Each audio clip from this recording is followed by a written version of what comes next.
नमस्कार। अपने इस YouTube चैनल स्टेनोग्राफी वर्ल्ड में आप सभी का मैं स्वागत करती हूँ। आज मैं आपको हिंदी वर्णमाला यानी कि आशुलिपि में प्रयोग की जाने वाली हिंदी वर्णमाला के बारे में समस्त जानकारी दूंगी और सारे के सारे चिन्हों को सरलतम से सरलतम रूप में मैं आपको बताऊंगी। अगर आपको ये चैनल पर मेरा ये वीडियो पसंद आए तो आप चैनल को सब्सक्राइब कीजिए और इस वीडियो को लाइक कीजिए। चलिए शुरू करते हैं। याद रखिए, स्टेनोग्राफी लिखने के लिए आप परीक्षाओं में एक ग्रीन कलर की पेंसिल आती है, आप उसका इस्तेमाल कर सकते हैं। उस स्टेनोग्राफी की ही एक पेंसिल होती है और उसकी ही एक कॉपी होती है। आप कोई भी कॉपी इस्तेमाल कीजिए, भले स्टेनोग्राफी की भी एक कॉपी आती है और नॉर्मल भी। केवल ध्यान रखिए कि आप जिस भी कॉपी में लिखें उस कॉपी में अपने आउटलाइंस की पूरी अच्छे से प्रैक्टिस करें। चलिए शुरू करते हैं। देखिए, हम सेट्स में पढ़ेंगे क, च, ट, थ, प, ये सब सेट्स हैं। हम इस सेट्स में पढ़ेंगे और जब कभी भी याद रखिए, इन सेट्स के पहले दो अक्षर हल्के ड्रॉ होंगे और बाद के दो अक्षर डार्क ड्रॉ होंगे। जैसे कि का है तो का हल्का बनेगा, सीधी लाइन में हल्का का बनेगा। खा के तीन तरीके के चिन्ह मैं बताऊंगी आपको। अभी लगेगा कि तीन तरीके से कैसे इस्तेमाल करेंगे, लेकिन जब भी हम शब्दों को बनाना सीखेंगे तब आपको पता चलेगा कि हम तीन तरीके से इसको कैसे इस्तेमाल कर सकते हैं। देखिए, खा को एक तो हम इस तरीके से बनाएंगे हल्का, फिर एक जब भी हम शब्द के बीच में खा का इस्तेमाल करेंगे तो खा ऐसा बनेगा, और जब भी शब्द के अंत में हम खा का इस्तेमाल करेंगे तो खा ऐसा बनेगा। देखिए, जैसे अगर हम खबर लिखते हैं तो हम ये वाला खा इस्तेमाल कर सकते हैं, अखबार लिखते हैं तो ये वाला खा इस्तेमाल कर सकते हैं, और जिस भी शब्द के आखिर में खा आता हो आप उस शब्द का इस्तेमाल कर सकते हैं। वैसे शब्द मुझे याद नहीं आ रहा है, अगर आपको याद हो तो आप कमेंट में लिख दीजिए जिस शब्द के आखिरी में खा आता हो। ठीक है, अब हम गा को डार्क बनाएंगे। देखिए, का जैसा ही गा बनेगा पर डार्क बनेगा, और खा भी खा जैसा ही घा बनेगा पर लेकिन ये डार्क बनेगा। देखिए, जैसे हम घा को किसी भी शब्द के पहले इस्तेमाल करेंगे तो उसमें पहले ये चिन्ह ऐसे आगे से एक लाइन खींचकर उसको ड्रॉ करेंगे। घा को अगर बीच में ड्रॉ करेंगे तो ऐसे बीच में लाइन खींचेंगे, और आखिरी में तो आखिरी में ऐसे लाइन खींच देंगे। जैसे घर, या फिर जो भी शब्द आपको याद हो रहे हो इन शब्दों के पीछे आगे से, तो आप बताइएगा घा कौन से शब्द के बीच में आता है और घा कौन से शब्द के आखिरी में आता है। देखिए, अब हम बात करें चा की, तो चा की जो आउटलाइन है वो हल्की आड़ी बनती है। ठीक है, अब छा भी सेम टू सेम, जब शब्द के पहले आएगा तो छा ऐसा बनेगा, शब्द के बीच में आएगा तो छा ऐसा बनेगा, और शब्द के आखिर में आएगा तो छा ऐसा बनेगा। देखिए, और अब जा की बात है तो जा भी डार्क बनेगा चा जैसा ही, और झा देखिए, शब्द के पहले आएगा तो डार्क में ऐसा बनेगा, बीच में आएगा तो ऐसा बनेगा, और आखिर में आएगा तो ऐसा बनेगा। देखिए, सबसे सरलतम रूप है जो मैं आपको बता रही हूँ। देखिए, अब टा की बारी आई तो टा सीधा बनता है हल्का, ठा हल्का ही बनेगा, पहले आएगा शब्द के तो ऐसा बनेगा, बीच में आएगा तो ऐसा बनेगा, और आखिर में आएगा तो ऐसा बनेगा।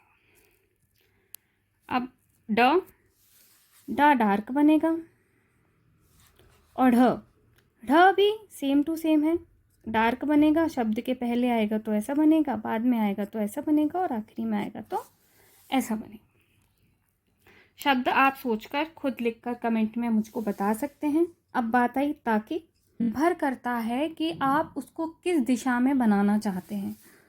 तो देखिए, ता ऐसा भी बनता है और ऐसा भी बनता है, हल्का, सॉरी मुझसे डार्क बन गया, आप हल्का बनाइएगा। था शुरू में आया तो ऐसा, बीच में आया तो ऐसा, और आखिरी में आया तो ऐसा। और दोनों साइड से, शुरू में आया तो ऐसा, बीच में आया तो ऐसा, और आखिरी में आया तो ऐसा। देखिए अब द डार्क बनेगा। दोनों साइड से हम बना सकते हैं, ऐसा नहीं कि हमको जब ता था दा धा आया तो हमको ये दोनों ही चिन्ह बनाने, इन दोनों में से हम किसी का भी प्रयोग कर सकते हैं।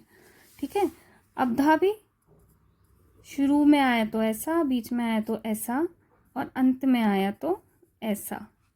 ठीक है, ऐसे ही दोनों साइड से, शुरू में आया तो ऐसा, बीच में आया तो ऐसा, अंत में आया तो ऐसा।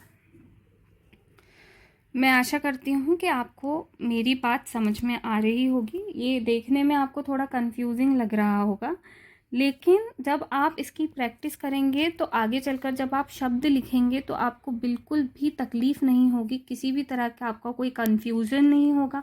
आपका बीच में बनाते हुए आउटलाइन हाथ नहीं रुकेगा और आप जल्दी से जल्दी किसी भी शब्द को बना सकते हैं। अब बात करते हैं पाफा बाभा की। तो पा जो है वो आपका ऐसा बनेगा, देखिए।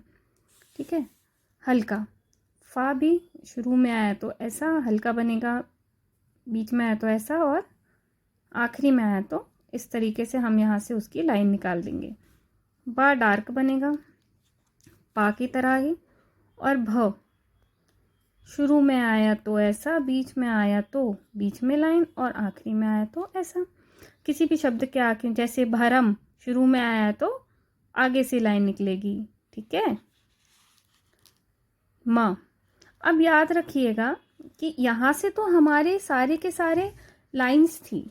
देखिए यहाँ से तो हमने सभी के सभी में क्या किया था, एक लाइन से हम चले थे, सबके सेट बना लिए हमने। जैसे का खा गा घा का सेट हो गया, चा छा जा झा का सेट हो गया, टा ठा डा ढा का सेट हो गया, ता था दा धा का सेट हो गया, पाफा बाभा का सेट हो गया। इन सभी सेट्स में हमने क्या जाना, शुरू के 2 शब्द जो हैं वो हल्के बनेंगे, आखिरी के 2 शब्द जो हैं वो डार्क बनेंगे। हर लाइन का, हर एक सेट का पहला और तीसरा अक्षर समान होगा बस, लेकिन उसमें लाइट और डार्क का अंतर होगा, और दूसरा और चौथा अक्षर समान होगा, उसमें लाइट और डार्क का अंतर होगा। अब हमें क्या देखना है, ऐसे शब्द जो सेट से अलग हैं। ठीक है, अब हम ना बनाना सीखते हैं। तो ना और माँ का यह है कि दोनों एक दूसरे के अपोजिट बनते हैं। जैसे ना अगर ऐसा बनेगा ना तो माँ ऐसा बनेगा। ठीक है, उसके बाद अब ना जब हमने पढ़ ही लिया है तो हम एक चीज़ याद करते हैं कि जो ना है, ना णा और ना, इनको पढ़ने में सेम नहीं लग रहा क्या? ये तो एक जैसे ही लग रहे हैं पढ़ने में, इसलिए हम इसको ना ही बनाएंगे। अब इतना तो सब में विवेक होता है कि हमको पता होना चाहिए कि ना कहाँ यूज़ होगा, ण कहाँ से यूज़ होगा और न कहाँ से होगा। अब जैसे हम लिखते हैं प्रणाम, तो प्रणाम में हम ना थोड़ी ना लगाते हैं, हम ये वाला ना लगाएंगे, है ना। वैसे ही हमको पता रहता है कि हमको किस तरीके के ना का इस्तेमाल करना है, तो सबके लिए एक ही शब्द चिन्ह का हम उपयोग करेंगे। ठीक वैसे ही स, श और स, हमको पता है कि इन तीनों का मतलब, इन तीनों का जो स्वर है वो एक जैसा रहता है। मतलब हम तीनों को जब बोलते हैं तो एक जैसा ही हमको स्वर आता है। इसलिए जैसे हमको अगर शक्कर यूज़ करनी, शक्कर वर्ड बोलना होगा, तो हम ऑब्वियसली यही वाले शा का इस्तेमाल करेंगे ना, ये वाले शा का या ये वाले शा का तो इस्तेमाल नहीं करेंगे। तो मतलब सा की जो आउटलाइन है वो तो हमेशा ऐसी ही रहेगी। 2 तरीके से बना सकते हैं, ऐसे भी बना सकते हैं, ऐसे भी बना सकते हैं, दोनों तरह से।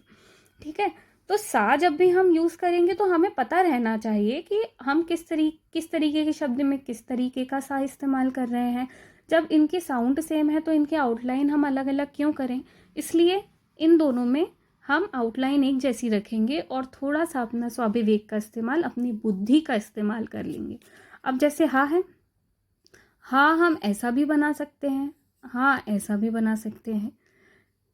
लाइट डार्क का कोई प्रॉब्लम नहीं है, आप हा कैसा भी बनाइए, हा बनेगा या तो ऐसा या तो ऐसा।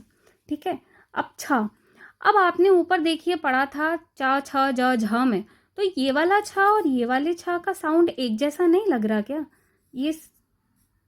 ये देखिए, छा और छा बोल के देखिए, आपको एक जैसा साउंड नहीं लगता क्या? तो चा छा जा झा के सेट में जो हमने छा पढ़ा था, क्या हम उसका यहाँ पर इस्तेमाल नहीं कर सकते हैं? हल्के में, है ना, कर सकते हैं ना। और त्रो, त्रो मैं आपको बाद में बताऊंगी कि हमने त्र को ऐसा क्यों लिखा। ये ता के ऊपर रा का हुक है, इसलिए हमने त्र को ऐसा लिखा। और ज्ञा, ज्ञा को ऐसे लिखेंगे क्योंकि इसके लिए कोई शब्द चिन्ह नहीं होता, हमने गा और या को जोड़ा है। ठीक है, या र ल व, देखिए गा और या क्या है, या को हम ऐसे बनाएंगे, देखिए या इस तरीके से बनेगा, देखिए ऐसा हुक लगा के ऊपर पहुंचा देंगे हम, तो या बन गया। रा जो है वो ऐसे बनेगा, सीधी आड़ी लाइन सीधी, ठीक है। और ल ऐसा भी बन सकता है, ऐसा भी बन, ला और सा में कंफ्यूज मत होती, इसलिए मैंने ऊपर नीचे लिखा। सा ऐसा बनेगा, ला ऐसा बनेगा, नीचे से ऊपर जाएगा, ना कि ऊपर से नीचे, नीचे से ऊपर जाएगा ला, और सा ऊपर से नीचे जाएगा, याद रखिएगा।